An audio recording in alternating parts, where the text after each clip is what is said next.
नमस्कार, वंदे मातरम। दोस्तों, स्वागत है आप सबका सैनिक पाठशाला में।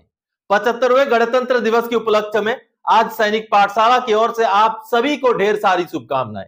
चलिए दोस्तों, आगे बढ़ते हैं। आप जैसे बोर्ड पर देख पा रहे हैं, आज के कुछ महत्वपूर्ण जानकारियों को लेकर आया हूं। तो इससे पहले कि आगे बढ़े दोस्तों, मेरा हमेशा की तरह आप सबसे आग्रह है, अगर सैनिक पाठशाला चैनल का वीडियो आप पहली बार देख रहे हैं या अभी तक चैनल को सब्सक्राइब नहीं किया है, तो चैनल के साथ जुड़े रहने के लिए, आपसे जुड़ी हुई भरोसेमंद जानकारियों को पाते रहने के लिए चैनल को सब्सक्राइब जरूर करें। तो चलिए आगे बढ़ते हैं दोस्तों। सबसे पहली जानकारी जैसे आप देख रहे हैं, क्या फैमिली पेंशनर को भी एमएसपी लागू है? और उसका जवाब है जी हां।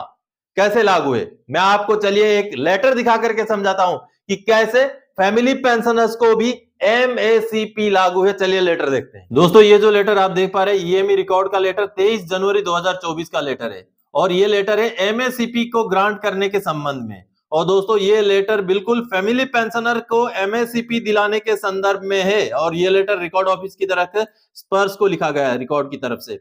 आप जैसे देख रहे हैं इस लेटर में, regarding non received of rate of pension received from Shrimati Manjula Devi, widow of ex havildar ACP 1 Maheshwar Prasad was transferred to your office. यानी कि सीपी ग्राम्स का ग्रीवेंस जो कि मंजुला देवी जी का है और यह ग्रीवेंस है एमएसपी से जुड़ा हुआ, जिसको हमने ट्रांसफर कर दिया था आपको, यानी कि स्पर्श सेल को, जिसका अभी तक आपने एडजस्टमेंट नहीं किया है, आपने अभी तक कोरिजेंडम पीपीओ नहीं जारी किया है। यह बात इसमें बताया गया है रिकॉर्ड ऑफिस की तरफ से पीसीडीएस स्पर्श को। और आगे ये लेटर जो है, और ये भी कहा गया है कि आगे आपको जो है ये वाला ग्रीवेंस भी हम आपके पास भेजते हैं, जिसका आपने निष्कर्ष करना है। अब आपको बताता हूं दोस्तों कि कैसे कंडीशन में एमएसपी लागू होता है फैमिली पेंशनर को। कोई पेंशनर है जो 2006 के बाद के रिटायरी है, उनको एमएसपी लागू है लेकिन नहीं मिला हुआ है। अब उस बीच में उनका देहांत हो जाता है और उनका फैमिली पेंशन उनके पेंशनर लेते हैं, फैमिली पेंशनर। तो ऐसे में उन फैमिली पेंशनर को अगर पता हो कि उनको एमएसपी लागू है लेकिन नहीं मिला है, तो वो कार्रवाई कर सकते हैं। ऐसे में उनको जरूर एमएसपी ग्रांट होगा और उनको जो पेंशन में बढ़ोतरी होनी है, जो एरियर मिलना है, वो भी मिलेगा। तो आप सबने अभी समझा दोस्तों कि कैसे फैमिली पेंशनर को भी एमएसपी लागू हो सकता है। यानी कि आप भी अगर एलिजिबल है तो आपको भी जरूर रिकॉर्ड ऑफिस से संपर्क करना चाहिए और अपना एमएसपीएस का पार्ट ऑर्डर करवा करके एमएसपीएस का फायदा जरूर लेना चाहिए। चलिए आगे बढ़ते हैं अगली जानकारी की ओर। पेंशन का एरियर मिला 69,321, अब सर्विस के दौरान का भी मिलेगा। जी हां, ये मैं बात कर रहा हूं एंट्री लेवल पे की। दोस्तों, एंट्री लेवल पे में सबसे पहले दो सवालों का मैं जवाब दे दूं, जिससे आपको काफी बातें क्लियर हो जाएंगी। सबसे पहला सवाल, 2006 से पुरानी रिटायरीज के लिए एंट्री लेवल पे लागू नहीं है, बिल्कुल लागू नहीं है। और उनके लिए भी एंट्री लेवल पे लागू नहीं है जो 1 जनवरी 2006 के डेट में या नायक थे, या प्रमोट होकर के हवलदार बने थे, या तो प्रमोट होकर के नायब सूबेदार, सूबेदार जो भी रैंक में आप थे। अगर 1 जनवरी 2006 के डेट में आप उसी रैंक में थे जिसमें आप भर्ती हुए थे, तभी आपको लागू है दोस्तों। और आप मान के चलिए लगभग 5 या 6 साल सर्विस वाले जो सिपाही थे, सिर्फ उनको ही लागू है, क्योंकि उससे ज्यादा सर्विस वाले अगर सिपाही भी आप थे तो आपका पेमेंट का जो फिक्सेशन है 6,460 से ज्यादा में हुआ है छठे पे कमीशन में। इसलिए जो लगभग 2000 से लेकर के 2005 तक के भर्ती हैं, उनके लिए ही एंट्री लेवल पे लागू है। अब ये जो मैसेज आप देख रहे हैं दोस्तों, जिसमें मुझे जो पेंशनर ने लिखा है, सर जी इनकी 27 दिसंबर 2023 को एंट्री पे लेवल की कंप्लेंट की थी और इनके सॉन का नाम चेंज का तो स्पर्श से पहले से ही चल रहा था। 8 जनवरी 2024 को इनका न्यू पीपीओ बन गया और 11 जनवरी को 2024 को एरियर आ गया है, जिसमें ग्रेचुइटी एंड कम्यूट और पेंशन एरियर शामिल है, लेकिन पीओआर ने सर्विस का एरियर अभी तक नहीं दिया है। एंट्री लेवल पे में 2 एरियर मिलने हैं, एक सर्विस के दौरान का मिलना है, एक रिटायरमेंट के बाद का। तो जो रिटायरमेंट के बाद का, ये जो आप एरियर देख पा रहे हैं, एरियर का सीट आप देख रहे हैं, 69,321 रुपए जो एरियर मिला है, जैसे आप बैंक स्टेटमेंट में देख रहे हैं, ये इनको मिला है रिटायरमेंट के बाद का। यानी कि रिटायरमेंट के बाद में जो पेंशन में बढ़ोतरी हुई, जो ग्रेचुइटी और कम्यूटेशन में बढ़ोतरी हुई, वो उनको मिल गया है, लेकिन सर्विस के दौरान का अभी नहीं मिला है। मैंने उनको कार्रवाई बता दी है कि क्या करना है, आगे उनको सर्विस के दौरान का एरियर भी जरूर मिल जाएगा। चलिए आगे बढ़ते हैं अगली जानकारी। जैसे सर्कुलर 570 का एरियर सबको मिला, वैसे ही सर्कुलर 582 का भी सबको लागू है। जी हां, अभी एक सर्कुलर 582 चर्चा में है, जिसके ऊपर कई सारे सवाल मुझे भी पूछे गए हैं। तो चलिए आज मैं आपको सर्कुलर सामने दिखा करके समझाता हूं कि उस सर्कुलर में लिखा क्या है और किन को वो सर्कुलर लागू है। 2.57 के हिसाब से बढ़ोतरी लागू है, किन को लागू है, चलिए सर्कुलर देख लेते हैं। दोस्तों ये जो पीसीडीए का सर्कुलर आप देख रहे हैं, सर्कुलर नंबर 582 जो कि 5 सितंबर 2017 का सर्कुलर है। और ये सर्कुलर है दोस्तों 7th पे कमीशन का एरियर दिलाने वाला सर्कुलर। देखिए बहुत सारे जगह पर इसको एड्रेस किया गया है और इस सर्कुलर में जैसे रेफरेंस दिया गया आप देख पा रहे हैं, दिस ऑफिस सर्कुलर नंबर 570, यानी कि 570 नंबर सर्कुलर का रेफरेंस में 582 नंबर सर्कुलर निकाला गया है। अब यहां पर दोस्तों 3 नंबर पैराग्राफ में जैसे आप देख पा रहे हैं कि 31 दिसंबर 2015 को जिसका भी डिसेबिलिटी एलिमेंट जितना भी था उसको 2.57 के फैक्टर से मल्टीप्लाई करके 1 जनवरी 2016 को उनका नेक्स्ट डिसेबिलिटी एलिमेंट को 7वें पे कमीशन में लागू किया गया है।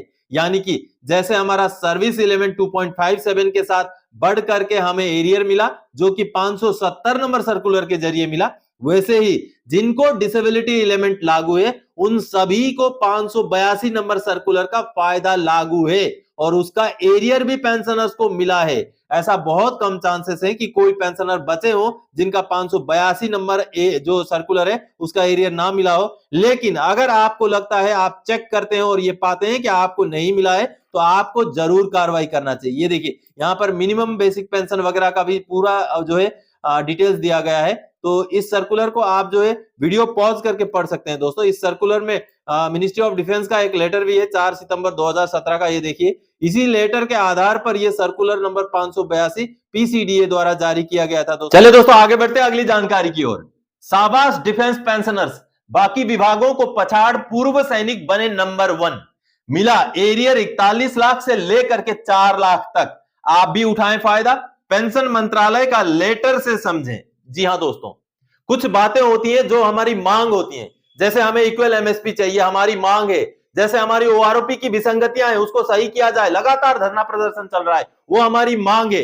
एमएससीपी 2006 से पुराने पेंशनर्स को दिया जाए, वो हमारी मांग है। नोशनल इंक्रीमेंट पुराने पेंशनर्स को भी दिया जाए, वो हमारी मांग है। लेकिन कुछ ऐसी चीजें हैं दोस्तों जो ऑलरेडी हमें मिलनी चाहिए, वो मांग नहीं, हमारा हक है जो रूल में है, लेकिन बावजूद इसके नहीं मिल पाता। तो उस हक को लेने के लिए जो कार्रवाई करते हैं उसमें डिफेंस पेंशनर अव्वल में आए हैं। जी हां, आपको पेंशन मंत्रालय का लेटर दिखा करके, डीओ लेटर दिखा करके समझाता हूं कि कैसे बाकी विभागों को पीछे छोड़ डिफेंस पेंशनर सामने आए, अपनी लड़ाइयां लड़ी और 41 लाख रुपए तक का एरियर हासिल किया। दोस्तों जी हां, डिफेंस पेंशनर ने। तो आप भी जागरूक रहें, आप भी डिजिटल प्लेटफॉर्म का इस्तेमाल सीखें और आप भी अपना हक हासिल करें। चलिए मैं आपको दिखाता हूं लेटर।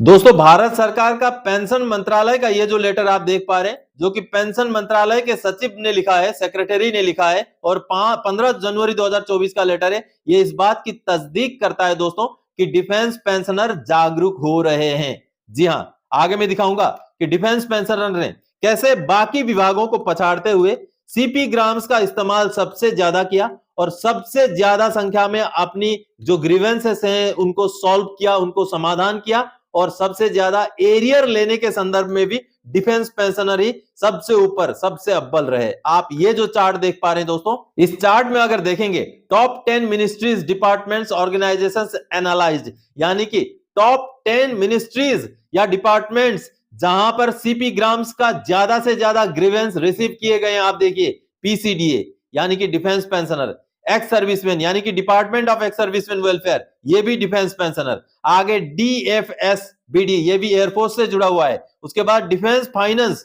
उसके बाद आता है रेलवेज, आप देखिए, उसके बाद आता है ईपीएफओ, उसके बाद आता है मिनिस्ट्री ऑफ होम अफेयर्स, उसके बाद आता है डिपार्टमेंट ऑफ ट्रांसपोर्ट, फिर आता है पोस्टल पोस्ट, उसके बाद आता है फिर से डिफेंस। यानी कि आप देखिए डिफेंस में कितने हैं, ये एक है, ये भी डिफेंस से जुड़ा हुआ है, ये एक्स सर्विसमैन वेलफेयर और ये पीसीडीए। यानी कि मैक्सिमम जो ग्रीवेंसेस डाले गए हैं वो डिफेंस पेंशनर के द्वारा ही डाले गए हैं। और सिर्फ ग्रीवेंस ही डालना नहीं दोस्तों, जो फायदे मिले हैं, जो एरियर मिले हैं, आप देखेंगे तो कई सारे ऐसे पुराने काम है। आप देखिए सक्सेस स्टोरी, आप देखिए श्री पी पन्नर सेल्वम जी जो कि इंडियन एयरफोर्स के रिटायरी थे, उनको कई सालों से अपना पेंशन में जो प्रॉब्लम चल रहा था, उनको पेंशन जो सेकंड पेंशन है वो मिल नहीं रही थी, लेकिन जब उन्होंने सीपी ग्राम्स का इस्तेमाल किया तब जाकर के उनका प्रॉब्लम सॉल्व होता है। और आप देखिए उनका टोटल उन्होंने कितना एरियर हासिल किया, 41,41,966 रुपए। ये कोई हवाई बातें नहीं है दोस्तों।